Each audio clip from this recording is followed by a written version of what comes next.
ក្នុងជីវិតរស់នៅពុំមានភាពជោគជ័យណាដែលបានមកដោយងាយស្រួលនោះឡើយដើម្បីឲ្យបានសម្រេចនូវគោលការណ៍ណាមួយយើងត្រូវហ៊ានចំណាយនូវថាមពលព្យាយាមនិងមានពេលខ្លះអាចទទួលយកនូវបរាជ័យដ៏ល្វីងជូរចត់ទៀតផងនោះគឺជាច្បាប់នៃហេតុនិងផលដែលពុំអាចប្រកែកបានឡើយជោគជ័យមិនមែនជាអំណោយឬជំនួសតែវាគឺជាលទ្ធផលដែលបានមកពីការតស៊ូព្យាយាមដោយមិនខ្លាចនឿយហត់ប្រៀបដូចជាត្បូងមួយគ្រាប់ដែលត្រូវការពេលវេលាសម្រាប់កែច្នៃ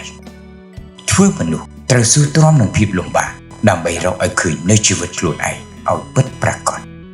ដំណក់ញើសមួយដំណក់ដែលបានស្រក់ចូលមកទុកលំបាកទាំងឡាយដែលបានឆ្លងកាត់វាគឺជាមេរៀនដ៏មានតម្លៃជួយឲ្យយើងរឹងមាំជាងរួមទាំងគំនិតនិងប្រាជ្ញាត្រូវទទួលស្គាល់ទុកលំបាកដែលប្រៀបបាននឹងអំណោយធម្មជាតិរបស់ជីវិត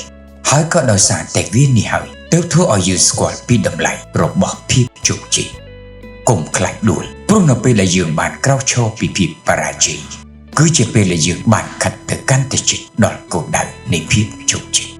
ជោគជ័យមិនមែនស្ថិតនៅត្រង់ចំណុចទៅដល់តែវាគឺជាដំណើរនៃការយកឈ្នះលើខ្លួនឯងព្រោះគ្រាប់ពូជដែលចាប់ផ្ដើមដុះចេញពីក្នុងដីវាអាស្រ័យបានដោយការព្យាយាមនិងទំនុកចិត្ត